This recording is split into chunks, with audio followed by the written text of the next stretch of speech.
Və sonra Şeyx Rahiməhullah buyurur, və xaliful əthar, həmçinin bidətçilərin zərərlərindən xaliful əsar, yəni əsar sünnəyə müxalif olmaqları.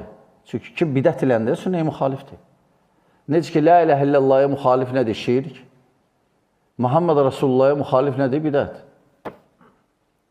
Və xaliful əthar. Və təkəlləmu bil mənsuq. Yəni, mənsuq, hökmü pozulmuş ayələr, hökmdən düşən, qüvvədən düşən ayələrdən başladılar danışmağa. Yəni, qüvvədə olan ayələrdən sustular. Qüvvədə olan ayələrdən sustular. Nəsx, mənsuq məsələsi. Vəhtəccü bil mütəşəbih.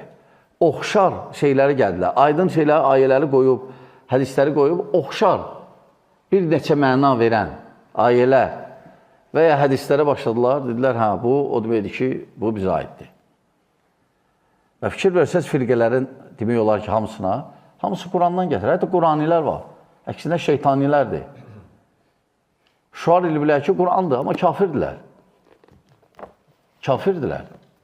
Yəni, Allah Subhanahu buyurur, yudillu bihi kəsiran. Bu, Quranla zəlalətə aparır, çoxsun və yəhdi bihi kəsira. Və çoxsun da hidayət aparır. Yəni, adam, insan Quranla da aza bilər. Nə vaxt? Quran özü azdırmır, yox. Oxucu azır. Düzgün yanaşmayandır Qurana. Necə ki, məsələn, aydın ayələrə qoyub, gedib mütəşəbih ayələrdən tutunmaq azmaqdır.